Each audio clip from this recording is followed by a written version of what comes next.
Good morning all of you. कैसे हैं सब? पढ़ने में मज़ा आ रहा है? पिछले क्लास में हम लोग ने संसाधन की उपयोगिता, संसाधन के प्रकार डिवाइड किया गया पढ़ा। उसमें हम किस तरह से हम किसी भी संसाधन को किस कैटेगरी में रख सकते हैं।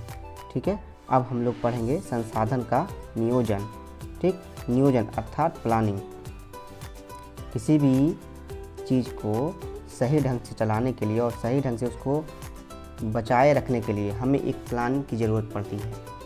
जैसे हम लोग घर में ही अपना प्लानिंग करते हैं, घर में मंथली राशन चलाने के लिए या फिर अपनी ज़रूरत को पूरा करने के लिए। संसाधन का विवेकपूर्ण उपयोग ही संसाधन नियोजन कला। विवेकपूर्ण, ठीक है, इसका मतलब कि कहाँ पे हम इसका उपयोग करेंगे कि सही होगा और कहाँ पे उपयोग नहीं करेंगे हम लोग इसका। ठीक, विवेकपूर्ण उपयोग हो रहा है करना ही संसाधन नियोजन कहलाता है। वर्तमान परिवेश में संसाधनों का विवेकपूर्ण उपयोग हमारे सामने चुनौती बनकर खड़ा हो गया। संसाधनों का विवेकपूर्ण दोहन हमारे सर्वमान्य रणनीति तैयार करना संसाधन नियोजन की प्रथम प्राथमिकता है। ठीक है, प्रदेश के अंदर पाए जाने वाले खनिज के उत्खनन एवं भंडार क्षेत्र की सूची तैयार करें। अब इसमें बोल रहा है आपको कुछ क्रियाकलाप करने के लिए कि आपके क्षेत्र में कौन कौन सा खनिज और उत्खनन क्षेत्र हैं, वहाँ कौन कौन सा खनिज पाए जाते हैं, उसके बारे में लिखने के लिए। ठीक है, आगे देखते हैं। संसाधन नियोजन किसी भी राष्ट्र के विकास के लिए आवश्यक है। ठीक है, क्योंकि संसाधन बहुत बड़े पैमाने पर होते हैं, जैसे कोयला का, पेट्रोलियम का, ये सब हम लोग के लिए बहुत आवश्यक चीज़ है। विद्युत का, जल विद्युत का, पवन चक्की का, ये सब का हमारे देश में बहुत ज़्यादा उपयोग है। भारत जैसे देश के लिए तो यह अपरिहार्य है। यहाँ संसाधन की उपलब्धता में अत्यधिक विविधता के साथ साथ सघन जनसंख्या व्याप्त है। और क्योंकि हम लोग को पता है कि भारत जनसंख्या के मामले में सबसे दूसरे नंबर पे आता है, ठीक है, चाइना के बाद। तो इसलिए हम लोग यहाँ बहुत ज़्यादा ज़रूरत है, संसाधन का बहुत ज़्यादा ज़रूरत है, जो संसाधन संपन्न है। कई ऐसे भी प्रदेश हैं जो संसाधन की दृष्टि से काफ़ी विपन्न हैं, मतलब कि इस विपन्न मतलब कमी। ठीक है, कुछ ऐसे भी प्रदेश हैं जहाँ एक ही प्रकार के संसाधनों की प्रचुर भंडार है और अन्य दूसरे संसाधनों में वह गरीब, जैसे झारखंड, मध्य प्रदेश, छत्तीसगढ़। ठीक है, झारखंड में जैसे कोयला बहुत ज़्यादा मात्रा में मिलता है, छत्तीसगढ़ में भी मिलता है कोयला। ठीक है, ये सब में और सब खनिज की प्रचुरता कम है, इसलिए यहाँ पे बोला गया है। ऐसे प्रदेश जहाँ खनिज एवं कोयला का प्रचुर भंडार है, उसी प्रकार बिहार भी चूना पत्थर एवं पाइराइट जैसे खनिज में धनी है। बिहार किस में है? चूना पत्थर और पाइराइट। बिहार में कौन सा खनिज पाया जाता है? चूना पत्थर और पाइराइट। अरुणाचल प्रदेश में जल संसाधन प्रचुर मात्रा में है, क्योंकि अरुणाचल प्रदेश में ब्रह्मपुत्र नदी बहती है। तो ब्रह्मपुत्र नदी बहने के कारण वहाँ से जब असम से आती है तो वो बहुत ज़्यादा जल संग्रह करके लाती है, इसलिए वहाँ पे जल संसाधन का प्रचुर मात्रा है। परंतु कतिपय कारणों से उसका विकास नहीं हो पाया है। राजस्थान में सौर ऊर्जा साथ साथ पवन ऊर्जा की प्रचुरता है, परंतु यह राज्य जल संसाधन की दृष्टि से अति निर्धन है।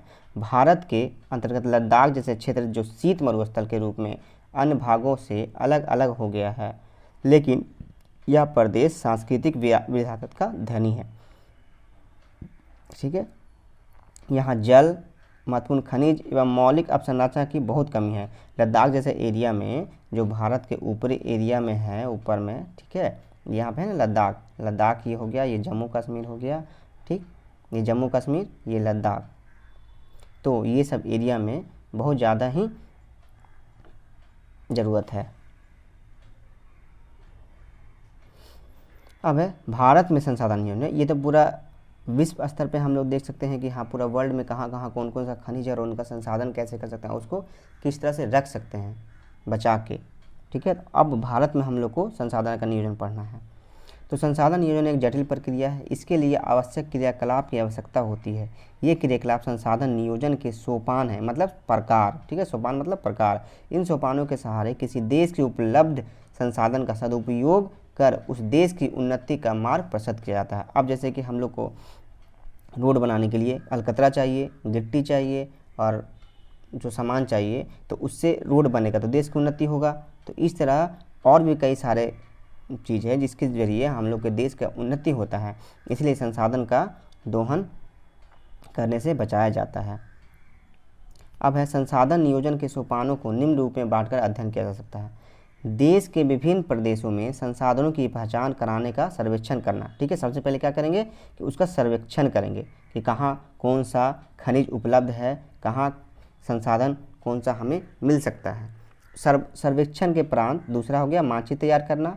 संसाधनों की गुणात्मकता एवं मात्रात्मकता आधार पर मापन और आकलन की, मतलब कि जैसे कि कोई एरिया में कितना भाग यहाँ पे खनिज है, ठीक, और उस एरिया का मानचित्र तैयार करेंगे, कहाँ तक उसका एरिया जाता है, उसका क्वालिटी कैसा है, अच्छा है, बढ़िया है, ठीक है। इस तरह से हम उसके बारे में मानचित्र तैयार करके उसका गुणात्मक और मात्रात्मक परीक्षण करके उसके बाद उसको तैयार करेंगे। संसाधन, तीसरा है संसाधन विकास योजनाओं को मूर्त रूप देने के लिए उपयुक्त प्रौद्योगिकी, कौशल, संस्थागत नियोजन की रूपरेखा तैयार करना। अब बिना प्रौद्योगिकी को तो हम लोग कुछ कर नहीं सकते हैं, ठीक है। कौशल मतलब अब जो भी टेक्नोलॉजी डेवलप हुआ तो उसको चलाने के लिए हम लोग को के पास ट्रेनिंग होना चाहिए, उसके लिए हम लोग को उसके बारे में जानकारी होना चाहिए। अगर जानकारी नहीं रहेगा तो हम लोग कैसे करेंगे, ठीक है। और संस्था मतलब कोई इंस्टीट्यूट या फिर कोई कंपनी, इसका रूपरेखा तैयार करना। चौथा है राष्ट्रीय विकास योजनाओं एवं संसाधन योजनाओं के मध्य समन्वय स्थापित करना, ठीक है।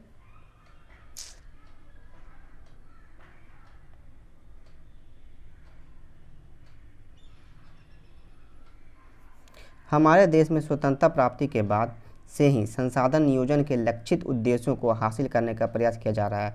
स्वतंत्रता प्राप्ति कब? 1947 के बाद, और हम लोग को प्रथम पंचवर्षीय योजना के तहत 1951 ईस्वी में कृषि पर जोर दिया गया, और दूसरा पंचवर्षीय योजना में उद्योग पर। तो वही कह रहा है कि इस संदर्भ में भारत सरकार प्रथम पंचवर्षीय योजना, ठीक है, प्रथम पंचवर्षीय योजना से ही प्रयासरत है। किसी भी इकाई पर विकास हेतु संसाधन एक आवश्यक शर्त है, किंतु प्रौद्योगिकी संस्थानों में वांछित परिवर्तन के अभाव में केवल संसाधनों की उपलब्धता के विकास संभव नहीं है। आज भी हमारे देश में कई ऐसे राज्य हैं जहां संसाधन की प्रचुरता के बाद भी आर्थिक रूप से पिछड़े राज्यों की इनकी गणना की जाती है। जैसे छत्तीसगढ़ हो गया, उड़ीसा हो गया, वहाँ भी संसाधन की प्रचुरता है पर वो आर्थिक रूप से पिछड़े में गिनती किया जाता है। इसके विरुद्ध कुछ ऐसे भी राज्य हैं जहाँ जो संसाधन के अभाव में भी आर्थिक रूप से विकसित है, जैसे कि मुंबई, महाराष्ट्र। संसाधन के संरक्षण, ठीक है, वो था। तो पिछले हम लोग क्या पढ़े? संसाधन का नियोजन, मतलब कि कैसे कैसे उसको सदुपयोग करके विवेकपूर्ण ढंग से हम लोग उसका उपयोग करेंगे। अब है संसाधन का संरक्षण, मतलब उसका बचाव। सभ्यता एवं संस्कृति के विकास में संसाधनों की अहम भूमिका होती है, किंतु संसाधनों का अविवेकपूर्ण अतिशय उपयोग विविध प्रकार के सामाजिक, आर्थिक, सांस्कृतिक, पर्यावरणीय समस्याओं को जन्म देते हैं। इन समस्याओं के समाधान हेतु विभिन्न स्तरों पर सरकार की आवश्यकता है, संरक्षण की आवश्यकता, ठीक है। संसाधनों का नियोजन एवं विवेकपूर्ण उपयोग ही संरक्षण कराता है। अब ये क्या बोला? संसाधन का नियोजन और विवेकपूर्ण उपयोग। अब जैसे हम लोग पानी का यूज करते हैं, देख रहे हैं नहा रहे हैं तो पानी बह रहा है, तो वैसे में पानी का दुरुपयोग हुआ ना, ठीक है। हम लोग को जितना उपयोग है उतना ही हम लोग को यूज करना चाहिए। बिजली चल रहा है तो पंखा चल रहा है, तो वैसे में उसका अविवेकपूर्ण उपयोग हो गया, ठीक। तो हम लोग को ये सब चीज़ पर ध्यान देना है और सब कुछ सोचना है कि हाँ कहाँ पे किस चीज़ का हम लोग गलत इस्तेमाल कर रहे हैं। प्राचीन काल से ही संसाधनों का संरक्षण समाज सुधार को नेताओं, चिंतकों एवं पर्यावरणविद के लिए एक चिंतनीय ज्वलंत विषय रहा है। इस संदर्भ में महान दार्शनिक एवं चिंतक महात्मा गांधी के विचार प्रासंगिक हैं। महात्मा गांधी ने संरक्षण के बारे में एक महत्वपूर्ण सुझाव दिया, ठीक है, जो हमारे पास पेट भरने के लिए तो बहुत कुछ है लेकिन पेटी भरने के लिए नहीं। महात्मा गांधी ने कहा था कि हमारे पास पेट भरने के लिए तो बहुत कुछ है लेकिन पेटी मतलब हम लोग का पैसा, ठीक है। मेधा पाटकर का नर्मदा बचाओ अभियान, सुंदरलाल बहुगुणा का चिपको आंदोलन, ठीक है। नर्मदा बचाओ आंदोलन कौन चलाया? मेधा पाटकर, और चिपको आंदोलन सुंदरलाल बहुगुणा। ये सभी क्वेश्चंस बहुत इंपॉर्टेंट है ऑब्जेक्टिव की दृष्टि से। एवं संदीप पांडे द्वारा वर्षा जल संचय, ठीक है, क्या है? वर्षा जल संचय कौन किया? संदीप पांडे। कर कृषि भूमि का विस्तार संसाधन संरक्षण की दिशा में अत्यंत सराहनीय कदम है। गांधी जी जैसे कई चिंतकों का मानना है कि मानव स्वार्थी एवं लालची है। हम लोग देखते ही हैं कि मानव अपना स्वार्थ के लिए बहुत कुछ करता है, ठीक है, और मानव बहुत ज़्यादा स्वार्थी और लालची है। उसे जितना ज़्यादा मिलेगा और वो चाहेगा, तथा अत्याधुनिक तकनीक की शोषणात्मक क्रियाकलाप संसाधन के तीव्रतम ह्रास के लिए मजबूर कर देता है। गांधी जी मशीन द्वारा उत्पादन के घोर विरोधी थे। गांधी जी जो थे पश्चिमी सभ्यता अर्थात इंग्लैंड जिस समय हम लोग पर अधिकार करा था, उस समय गांधी जी ने अपना कहा था कि स्वदेशी अपनाओ, मतलब कि अपना ही देश में जो भी सामान बना हुआ है उसको पहले उपयोग करेंगे, ना कि दूसरे देशों के द्वारा मशीनों के द्वारा बनाए गए सामानों का। वे बड़े जन समुदाय द्वारा उत्पादों के उत्पादन के समर्थक भी थे, जिससे एक बड़ी आबादी को बेरोजगार जैसे सामाजिक कोर से बचा जा सकता। अब हम लोग जैसे कि अपने ही भारत का सामान यूज करेंगे तो हम लोग को ही नौकरी मिलेगा, हम लोग का उद्योग धंधा बढ़ेगा, तो उससे हम लोग का विकास होगा। इस तरह गांधी जी का ये सोचना था कि अगर हम लोग अपने ही दम पे अगर सब कुछ करेंगे तो हम लोग का अपना विकास बहुत ज़्यादा होगा, ठीक है। उनका मानना था कि इस प्रक्रिया में श्रमिकों में कार्य दक्षता के विकास में वृद्धि होगी, संसाधनों के विदोहन पर भी विराम लगेगा, ठीक है। कार्य दक्षता में वृद्धि होगी क्योंकि जितना ज़्यादा काम करेंगे उतना ज़्यादा उसको नॉलेज मिलेगा और उतना ज़्यादा उसको एक्सपीरियंस मिलेगा। और संसाधन का विदोहन मतलब कि जैसे जैसे हम एक्सपीरियंस होते जाएंगे तो संसाधन का विदोहन भी कम करेंगे, जैसे उसको प्रैक्टिस होते जाएगा तो हम कम समय में उसका ज़्यादा उपयोग करने का सीखेंगे। संसाधन के संरक्षण हेतु अंतर्राष्ट्रीय स्तर पर अनेक सम्मेलन हुए। सर्वप्रथम 1968 में क्लब ऑफ रोम ने इसकी वकालत की थी। कब की थी? 1968 में क्लब ऑफ रोम ने इसकी वकालत की थी। 1974 ईस्वी में सुमशेर की पुस्तक स्मॉल इज ब्यूटीफुल में इससे संबंधित गांधी जी के विचार प्रकाशित हुए थे। किसमें? गांधी जी के विचार किसमें प्रकाशित हुए थे? तो इसमें स्मॉल इज ब्यूटीफुल में इससे संबंधित गांधी जी के विचार प्रकाशित हुए। बर्टलैंड आयोग द्वारा प्रस्तुत 1987 को प्रतिवेदन में संसाधन संरक्षण के संबंध में विश्व जगत की दृष्टि खोलने में कारगर सिद्ध हुआ। ये बहुत ज़्यादा इम्पोर्टेंट, ठीक है। 1968 में क्या हुआ था? क्लब ऑफ रोम में इसकी वकालत की गई थी। किसका? संसाधन संरक्षण का। और 1974 ईस्वी में सुमशेर की पुस्तक, किसकी? सुमशेर की पुस्तक स्मॉल इज ब्यूटीफुल में गांधी जी के विचार को प्रकाशित किया गया था कि गांधी जी के क्या विचार थे? अपना स्वदेशी अपनाओ का। बुटलैंड आयोग द्वारा प्रस्तुत 1987 का प्रतिवेदन भी संसाधन संरक्षण के संदर्भ में विश्व जगत की दृष्टि से खोलने में कारगर सिद्ध हुआ। इसमें सतत विकास अर्थात सस्टेनेबल डेवलपमेंट की संकल्पना के साथ साथ संसाधन संरक्षण पर बल दिया गया। इस रिपोर्ट के बाद हमारा साझा भविष्य शीर्षक से भी दस्तावेज प्रकाशित किया गया। रियो डी जेनेरो में 1992 में आयोजित पृथ्वी सम्मेलन इस संदर्भ में एक सुनियोजित प्रयास था, ठीक है। कब था? सबसे पहले क्या हुआ? 1968 में, ठीक।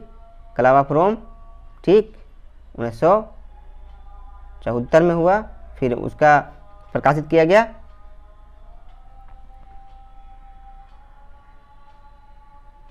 इसमें स्मॉल इज ब्यूटीफुल में। और फिर सबसे ज़्यादा इम्पॉर्टेंट चीज़ ये है कि रियो डी जेनेरो ब्राज़ील में 1992 ईस्वी में आयोजित पृथ्वी सम्मेलन कब हुआ? 1992 में। और कहाँ? रियो डी जेनेरो में।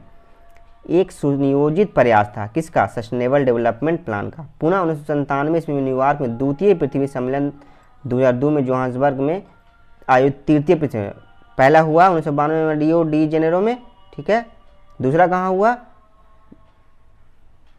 न्यूयॉर्क में, ठीक है। दूसरा कहाँ हुआ? न्यूयॉर्क में। और तीसरा जोहान्सबर्ग में। पहला हुआ 1992, दूसरा हुआ 1997, फिर 2002, ठीक है। 92, 97 और 2002। अब है सतत विकास की अवधारणा, ठीक है। हम लोगों ने ये पढ़ा, ये बोला, ये है ना जो सस्टेनेबल डेवलपमेंट अर्थात संसाधन का विकास, सतत विकास। हम लोग का सतत विकास कैसे होता है, ठीक है, उसके बारे में अब हम लोग पढ़ेंगे। सतत विकास की अवधारणा। संसाधन मनुष्य के जीविका का आधार है, ठीक है, क्योंकि हर कोई व्यक्ति एक संसाधन है, क्योंकि वो अपना सेवा हम लोग के लिए दे रहा है। जैसे एक डॉक्टर भी अगर सेवा दे रहा है और एक इंजीनियर भी अगर सेवा दे रहा है तो वो भी हम लोग के लिए संसाधन है। संसाधन का मूल परिभाषा क्या था कि हमारी आवश्यकताओं को जो भी पूरा करता है वो संसाधन कहलाता है। तो जिस तरह जल, पानी और हवा ये सब हम लोग की आवश्यकताओं को पूरा करते हैं, भोजन, उसी तरह डॉक्टर लोग भी तो हमें हमारी ज़रूरत को पूरा करते हैं। अगर हमें बीमार होते हैं तो हम किसके पास जाते हैं? डॉक्टर के पास जाते हैं। हमें सड़क बनवाना तो इंजीनियर के पास जाते हैं। तो ये सभी चीज़ भी संसाधन में ही आएंगे, ठीक।